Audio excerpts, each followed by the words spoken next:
नमस्कार। मन की बात में आपका स्वागत है। लेकिन आज 26 नवंबर हम कभी भी भूल नहीं सकते हैं। आज के ही दिन देश पर सबसे जघन्य आतंकी हमला हुआ था। आतंकियों ने मुंबई को, पूरे देश को थर्रा कर रख दिया था। लेकिन ये भारत का सामर्थ्य है कि हम उस हमले से उबरे और अब पूरे हौसले के साथ आतंक को कुचल भी रहे हैं। मुंबई हमले में अपना जीवन गंवाने वाले सभी लोगों को मैं श्रद्धांजलि देता हूं। इस हमले में हमारे जो जांबाज वीरगति को प्राप्त हुए, देश आज उन्हें याद कर रहा है। मेरे परिवारजनों, 26 नवंबर का आज का ये दिन एक और वजह से भी अत्यंत महत्वपूर्ण है। 1949 में आज ही के दिन संविधान सभा ने भारत के संविधान को अंगीकार किया था। मुझे याद है, जब साल 2015 में हम बाबा साहब आम्बेडकर की 125वीं जन्म जयंती मना रहे थे, उसी समय ये विचार आया था कि 26 नवंबर को संविधान दिवस के तौर पर मनाया जाए। और तब से हर साल आज के इस दिन को हम संविधान दिवस के रूप में मनाते आ रहे हैं। मैं सभी देशवासियों को संविधान दिवस की बहुत बहुत शुभकामनाएं देता हूं और हम सब मिल करके नागरिकों के कर्तव्य को प्राथमिकता देते हुए विकसित भारत के संकल्प को जरूर पूरा करेंगे। साथियों, हम सभी जानते हैं कि संविधान के निर्माण में 2 वर्ष 11 महीने 18 दिन का समय लगा था। श्री सच्चिदानंद सिन्हा जी संविधान सभा के सबसे बुजुर्ग सदस्य थे। 60 से ज्यादा देशों के संविधान का अध्ययन और लंबी चर्चा के बाद हमारे संविधान का ड्राफ्ट तैयार हुआ था। ड्राफ्ट तैयार होने के बाद उसे अंतिम रूप देने से पहले उसमें 2000 से अधिक संशोधन फिर किए गए थे। 1950 में संविधान लागू होने के बाद भी अब तक कुल 106 बार संविधान संशोधन किया जा चुका है। समय, परिस्थिति, देश की आवश्यकता को देखते हुए अलग अलग सरकारों ने अलग अलग समय पर संशोधन किए। लेकिन ये भी दुर्भाग्य रहा कि संविधान का पहला संशोधन फ्रीडम ऑफ स्पीच और फ्रीडम ऑफ एक्सप्रेशन के अधिकारों में कटौती करने के लिए हुआ था। वहीं संविधान के 44वें संशोधन के माध्यम से इमरजेंसी के दौरान की गई गलतियों को सुधारा गया था। साथियों, ये भी बहुत प्रेरक है कि संविधान सभा के कुछ सदस्य मनोनीत किए गए थे, जिनमें से 15 महिलाएं थी। ऐसी एक सदस्य हंसा मेहता जी ने महिलाओं के अधिकार और न्याय की आवाज बुलंद की थी। उस दौर में भारत उन कुछ देशों में था जहां महिलाओं को संविधान से वोटिंग का अधिकार दिया। राष्ट्र निर्माण में जब सबका साथ होता है, तभी सबका विकास भी हो पाता है। मुझे संतोष है कि संविधान निर्माताओं के उसी दूरदृष्टि का पालन करते हुए अब भारत के संसद ने नारी शक्ति वंदन अधिनियम को पास किया है। नारी शक्ति वंदन अधिनियम हमारे लोकतंत्र की संकल्प शक्ति का उदाहरण है। ये विकसित भारत के हमारे संकल्प को गति देने के लिए भी उतना ही सहायक होगा। मेरे परिवारजनों, राष्ट्र निर्माण की कमान जब जनता जनार्दन संभाल लेती है, तो दुनिया की कोई भी ताकत उस देश को आगे बढ़ने से नहीं रोक पाती। आज भारत में भी स्पष्ट दिख रहा है कि कई परिवर्तनों का नेतृत्व देश की 140 करोड़ जनता ही कर रही है। इसका एक प्रत्यक्ष उदाहरण हमने त्योहारों के इस समय में देखा है। पिछले महीने मन की बात में मैंने वोकल फॉर लोकल यानी स्थानीय उत्पादों को खरीदने पर जोर दिया था। बीते कुछ दिनों के भीतर ही दिवाली, भैया दूज और छठ पर देश में 4 लाख करोड़ से ज्यादा का कारोबार हुआ है। और इस दौरान भारत में बने उत्पादों को खरीदने का जबरदस्त उत्साह लोगों में देखा गया। अब तो घर के बच्चे भी दुकान पर कुछ खरीदते समय ये देखने लगे हैं कि उसमें मेड इन इंडिया लिखा है या नहीं लिखा है।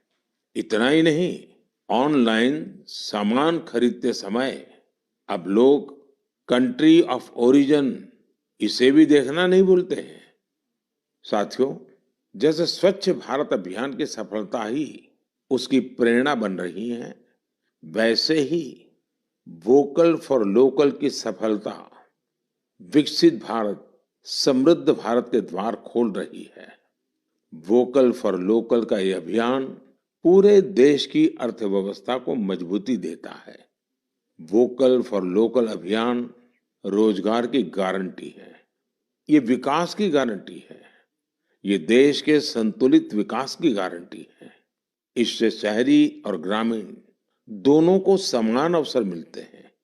इससे स्थानीय उत्पादों में वैल्यू एडिशन का भी मार्ग बनता है। और अगर कभी वैश्विक अर्थव्यवस्था में उतार चढ़ाव आता है, तो वोकल फॉर लोकल का मंत्र हमारी अर्थव्यवस्था को संरक्षित भी करता है।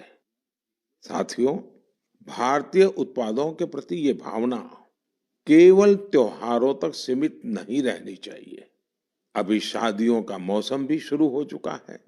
कुछ व्यापार संगठनों का अनुमान है कि शादियों के इस सीजन में करीब 5 लाख करोड़ रुपए का कारोबार हो सकता है। शादियों से जुड़ी खरीदारी में भी आप सभी भारत में बने उत्पादों को ही महत्व दें। और हाँ, जब शादी की बात निकली है, तो एक बात मुझे लंबे अरसे से कभी कभी बहुत पीड़ा देती है। और मेरे मन की पीड़ा मैं मेरे परिवारजनों को नहीं कहूंगा तो किसको कहूंगा। आप सोचिए, इन दिनों ये जो कुछ परिवारों में विदेशों में जाकर के शादी करने का जो एक नया ही वातावरण बनता जा रहा है, क्या ये जरूरी है क्या? भारत की मिट्टी में, भारत के लोगों के बीच अगर हम शादी ब्याह मनाएं, तो देश का पैसा देश में रहेगा। देश के लोगों को आपकी शादी में कुछ न कुछ सेवा करने का अवसर मिलेगा। छोटे छोटे गरीब लोग भी अपने बच्चों को आपकी शादी की बातें बताएंगे। क्या आप वोकल फॉर लोकल के इस मिशन को विस्तार दे सकते हैं? क्यों न हम शादी ब्याह ऐसे समारोह अपने ही देश में करें। हो सकता है आपको चाहिए वैसी व्यवस्था आज नहीं होगी, लेकिन अगर हम इस प्रकार के आयोजन करेंगे तो व्यवस्थाएं भी विकसित होगी। ये बहुत बड़े परिवारों से जुड़ा हुआ विषय है। मैं आशा करता हूं मेरी ये पीड़ा उन बड़े बड़े परिवारों तक जरूर पहुंचेगी। मेरे परिवारजनों, त्योहारों के इस मौसम में एक और बड़ा ट्रेंड देखने को मिला है। ये लगातार दूसरा साल है जब दीपावली के अवसर में कैश देकर कुछ सामान खरीदने का प्रचलन धीरे धीरे धीरे कम होता जा रहा है। यानी अब लोग ज्यादा से ज्यादा डिजिटल पेमेंट कर रहे हैं। ये भी बहुत उत्साह बढ़ाने वाला है। आप एक और काम कर सकते हैं।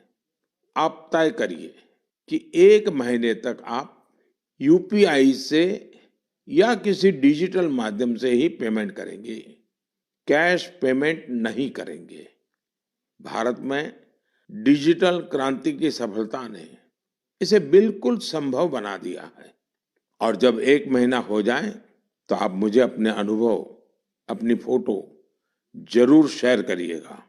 मैं अभी से आपको एडवांस में अपनी शुभकामनाएं देता हूं। मेरे परिवारजनों, हमारे युवा साथियों ने देश को एक और बड़ी खुशखबरी दी है, जो हम सभी को गौरव से भर देने वाली है। इंटेलिजेंस, आइडिया और इनोवेशन आज भारतीय युवाओं की पहचान है। इसमें टेक्नोलॉजी के कॉम्बिनेशन से उनकी इंटेलेक्चुअल प्रॉपर्टीज में निरंतर बढ़ोतरी हो, ये अपने आप में देश के सामर्थ्य को बढ़ाने वाली महत्वपूर्ण प्रगति है। आपको ये जानकर अच्छा लगेगा कि 2022 में भारतीयों के पेटेंट आवेदन में 31% से ज्यादा की बढ़ोतरी हुई है। वर्ल्ड इंटेलेक्चुअल प्रॉपर्टी ऑर्गेनाइजेशन ने एक बड़ी ही दिलचस्प रिपोर्ट जारी की है। ये रिपोर्ट बताती है कि पेटेंट फाइल करने में सबसे आगे रहने वाले टॉप 10 देशों में भी ऐसा पहले कभी नहीं हुआ।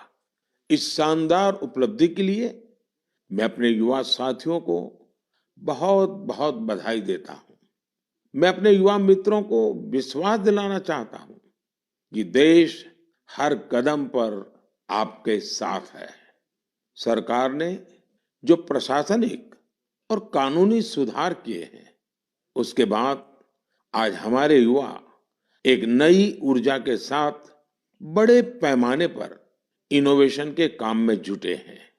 10 वर्ष पहले के आंकड़ों से तुलना करें तो आज हमारे पेटेंट को 10 गुना ज्यादा मंजूरी मिल रही है। हम सभी जानते हैं कि पेटेंट से न सिर्फ देश की इंटेलेक्चुअल प्रॉपर्टी बढ़ती है, बल्कि इससे नए नए अवसरों के भी द्वार खुलते हैं। इतना ही नहीं, ये हमारे स्टार्टअप्स की ताकत और क्षमता को भी बढ़ाते हैं। आज हमारे स्कूली बच्चों में भी इनोवेशन की भावना को बढ़ावा मिल रहा है। अटल टिंकरिंग लैब, अटल इनोवेशन मिशन, कॉलेजों में इंक्यूबेशन सेंटर्स, स्टार्टअप्स इंडिया अभियान, ऐसे निरंतर प्रयासों के नतीजे देशवासियों के सामने हैं। ये भी भारत की युवा शक्ति, भारत की इनोवेटिव पावर का प्रत्यक्ष उदाहरण है। इसी जोश के साथ आगे चलते हुए ही हम विकसित भारत के संकल्प को भी प्राप्त करके दिखाएंगे। और इसीलिए मैं बार बार कहता हूं, जय जवान, जय किसान, जय विज्ञान, जय अनुसंधान। मेरे प्यारे देशवासियों, आपको याद होगा कि कुछ समय पहले मन की बात में मैंने भारत में बड़ी संख्या में लगने वाले मेलों की चर्चा की थी। तब एक ऐसी प्रतियोगिता का भी विचार आया था जिसमें लोग मेलों से जुड़ी फोटो साझा करें। संस्कृति मंत्रालय ने इसी को लेकर मेला मोमेंट्स कॉन्टेस्ट का आयोजन किया था। आपको ये जानकर अच्छा लगेगा कि इसमें हजारों लोगों ने हिस्सा लिया और बहुत लोगों ने पुरस्कार भी जीते। कोलकाता के रहने वाले राजेश धर जी ने चरक मेला में गुब्बारे और खिलौने बेचने वाले की अद्भुत फोटो के लिए पुरस्कार जीता। ये मेला ग्रामीण बंगाल में काफी लोकप्रिय है। वाराणसी की होली को शोकेस करने के लिए अनुपम सिंह जी को मेला पोर्ट्रेट्स का पुरस्कार मिला। अरुण कुमार नलीमेला जी कुलसाई दशहरा से जुड़ा एक आकर्षक पहलू को दिखाने के लिए पुरस्कृत किए गए। वैसे ही पंढरपुर की भक्ति को दिखाने वाली फोटो सबसे ज्यादा पसंद की गई फोटो में शामिल रही, जिसे महाराष्ट्र के ही एक सज्जन श्रीमान राहुल जी ने भेजा था। इस प्रतियोगिता में बहुत सारी तस्वीरें मेलों के दौरान मिलने वाले स्थानीय व्यंजनों की भी थी। इसमें पुरुलिया के रहने वाले आलोक अविनाश जी की तस्वीर ने पुरस्कार जीता। उन्होंने एक मेले के दौरान बंगाल के ग्रामीण क्षेत्र के खान पान को दिखाया था।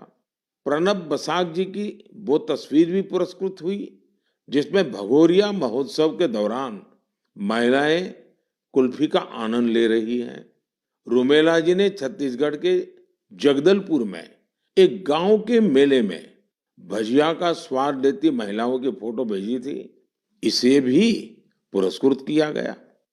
साथियों, मन की बात के माध्यम से आज हर गांव, हर स्कूल, हर पंचायत को ये आग्रह है कि निरंतर इस तरह की प्रतियोगिताओं का आयोजन करें।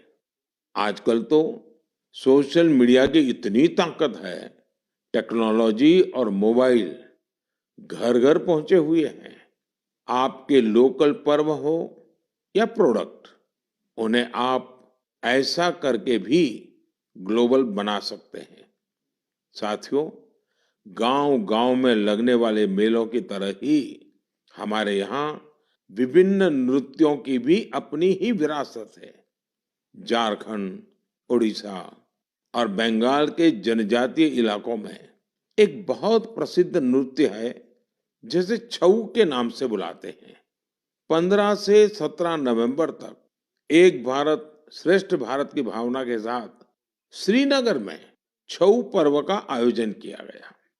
इस कार्यक्रम में सबने छऊ नृत्य का आनंद उठाया।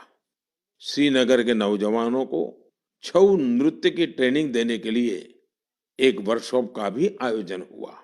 इसी प्रकार कुछ सप्ताह पहले ही कठुआ जिले में बसोहली उत्सव आयोजित किया गया।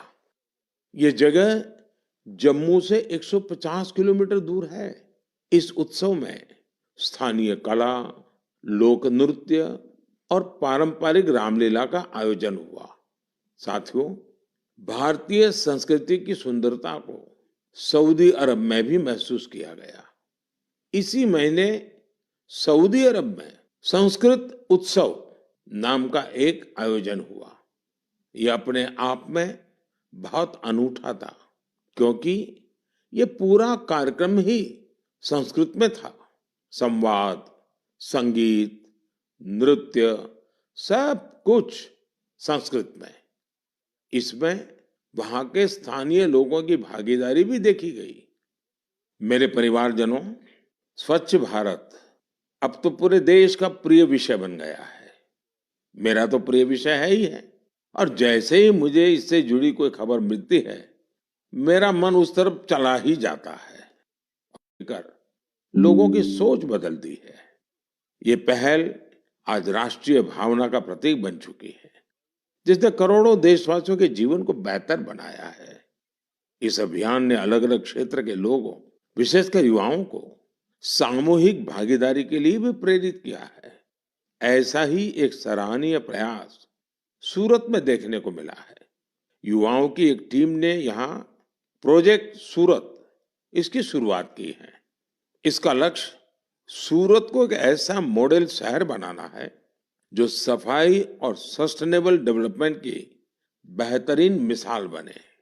सफाई संडे के नाम से शुरू हुए इस प्रयास के तहत सूरत के युवा पहले सार्वजनिक जगहों और डुमस बीच की सफाई करते थे। बाद में ये लोग तापी नदी के किनारों की सफाई में भी जी जान से जुट गए। और आपको जानकर के खुशी होगी, देखते ही देखते इससे जुड़े लोगों की संख्या 50,000 से ज्यादा हो गई है। लोगों से मिले समर्थन से टीम का आत्मविश्वास बढ़ा, जिसके बाद उन्होंने कचरा इकट्ठा करने का काम भी शुरू किया। आपको जानकर हैरानी होगी कि इस टीम ने लाखों किलो कचरा हटाया है। जमीनी स्तर पर किए गए ऐसे प्रयास बहुत बड़े बदलाव लाने वाले होते हैं। साथियों, गुजरात से ही एक और जानकारी आई है।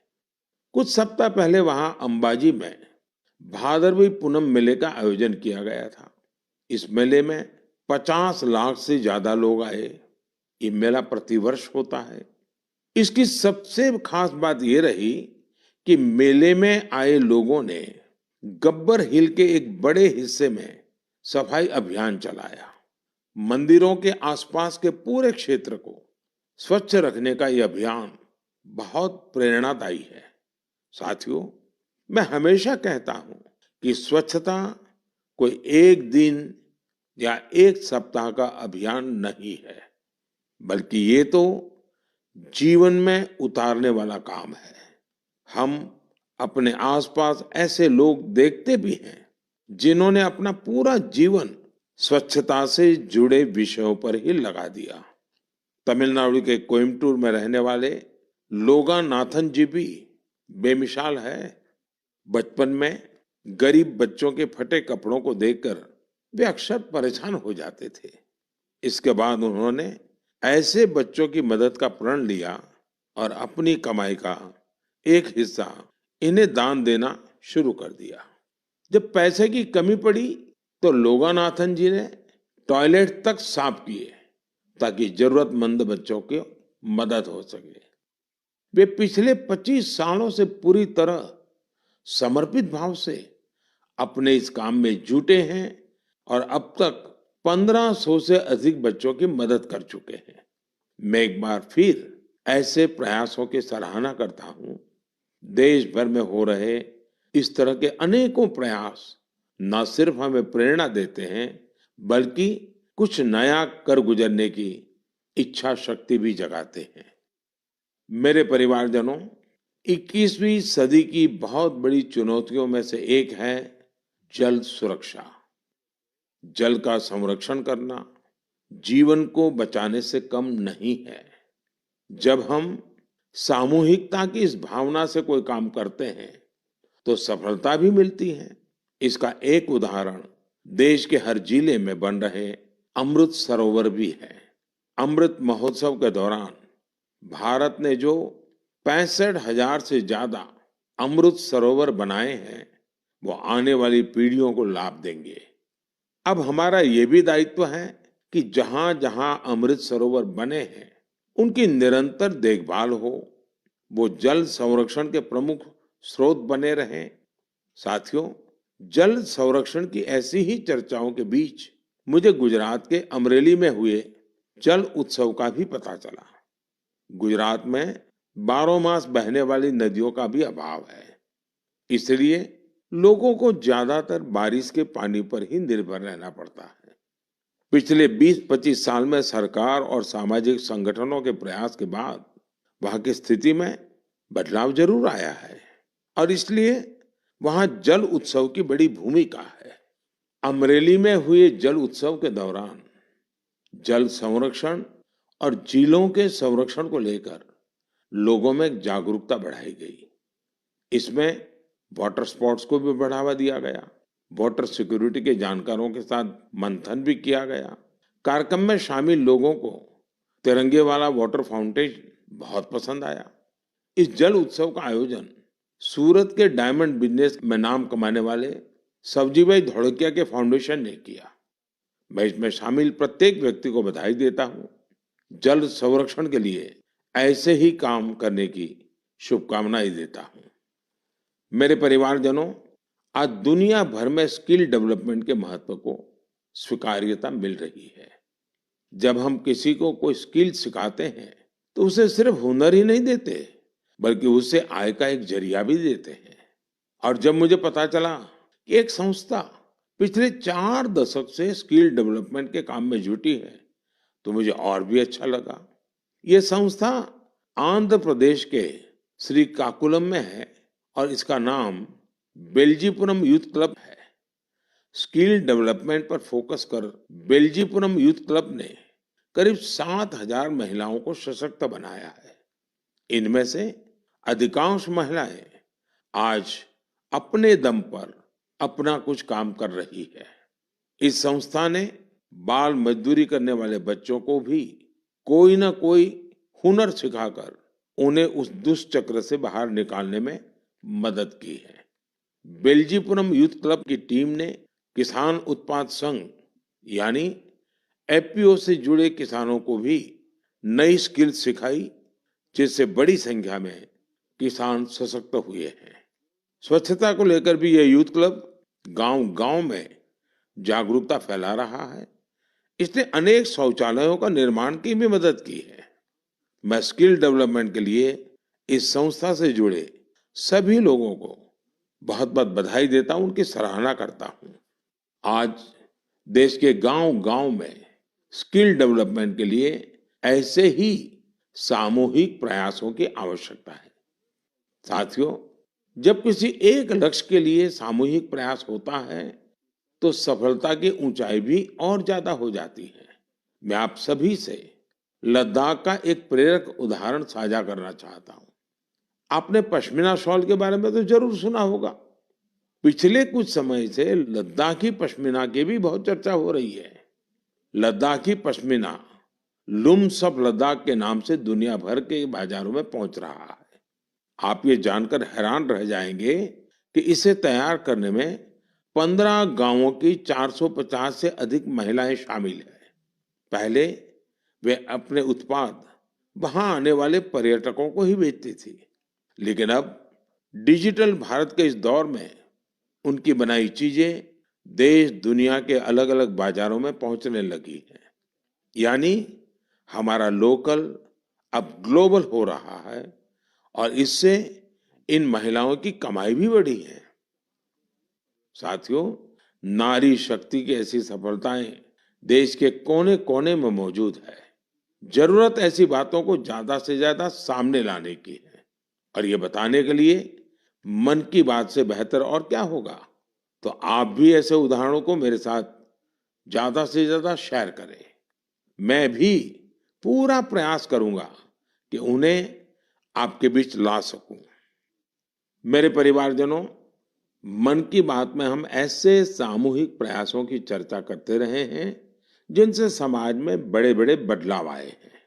मन की बात की एक और उपलब्धि ये भी है कि इसने घर घर में रेडियो को और अधिक लोकप्रिय बना दिया है। माय गॉव पर मुझे उत्तर प्रदेश में अमरोहा के राम सिंह बौद्ध जी का एक पत्र मिला है। राम सिंह जी पिछले कई दशकों से रेडियो संग्रह करने के काम में जुटे हैं। उनका कहना है कि मन की बात के बाद से उनके रेडियो म्यूजियम के प्रति लोगों की उत्सुकता और बढ़ गई है। ऐसे ही मन की बात से प्रेरित होकर अहमदाबाद के पास तीर्थ धाम प्रेरणा तीर्थ ने एक दिलचस्प प्रदर्शनी लगाई है। इसमें देश विदेश के 100 से ज्यादा एंटीक रेडियो रखे गए हैं। यहाँ मन की बात के अब तक के सारे एपिसोड्स को सुना जा सकता है। कई और उदाहरण हैं जिनसे पता चलता है कि कैसे लोगों ने मन की बात से प्रेरित होकर अपना खुद का काम शुरू किया। ऐसा ही एक उदाहरण कर्नाटक के चामराजनगर की वर्षा जी का है, जिन्हें मन की बात ने अपने पैरों पर खड़ा होने के लिए प्रेरित किया। इस कार्यक्रम के एक एपिसोड से प्रेरित होकर उन्होंने केले से जैविक खाद बनाने का काम शुरू किया। प्रकृति से बहुत लगाव रखने वाली वर्षा जी की ये पहल दूसरे लोगों के लिए भी रोजगार के मौके लेकर आई है। मेरे परिवारजनों, कल 27 नवंबर को कार्तिक पूर्णिमा का पर्व है। इसी दिन देव दीपावली भी मनाई जाती है और मेरा तो मन रहता है कि मैं काशी की देव दीपावली जरूर देखूं। इस बार मैं काशी तो नहीं जा पा रहा हूं, लेकिन मन की बात के माध्यम से बनारस के लोगों को अपनी शुभकामनाएं जरूर भेज रहा हूं। इस बार भी काशी के घाटों पर लाखों दिए जलाए जाएंगे, भव्य आरती होगी, लेजर शो होगा। लाखों की संख्या में देश विदेश से आए लोग देव दीपावली का आनंद लेंगे। साथियों, कल पूर्णिमा के दिन ही गुरु नानक देव जी का भी प्रकाश पर्व है। गुरु नानक जी के अनमोल संदेश भारत ही नहीं, दुनिया भर के लिए आज भी प्रेरक और प्रासंगिक है। यह हमें सादगी, सद्भाव और दूसरों के प्रति समर्पित होने के लिए प्रेरित करते हैं। गुरु नानक देव जी ने सेवा भावना, सेवा कार्यों की जो सीख दी, उसका पालन हमारे सिख भाई बहन पूरे विश्व में करते नजर आते हैं। मैं मन की बात के सभी श्रोताओं को गुरु नानक देव जी के प्रकाश पर्व की बहुत बहुत शुभकामनाएं देता हूं। मेरे परिवारजनों, मन की बात में इस बार मेरे साथ इतना ही। देखते ही देखते 2023 समाप्ति की तरफ बढ़ रहा है और हर बार की तरह हम आप ये भी सोच रहे हैं कि अरे इतनी जल्दी ये साल बीत गया। लेकिन ये भी सच है कि ये साल भारत के लिए असीम उपलब्धियों वाला साल रहा है और भारत की उपलब्धियां हर भारतीय की उपलब्धि है। मुझे खुशी है कि मन की बात भारतीयों की ऐसी उपलब्धियों को सामने लाने का एक सशक्त माध्यम बना है। अगली बार देशवासियों की ढेर सारी सफलताओं पर फिर आपसे बात होगी। तब तक के लिए मुझे विदा दीजिए। बहुत बहुत धन्यवाद। नमस्कार।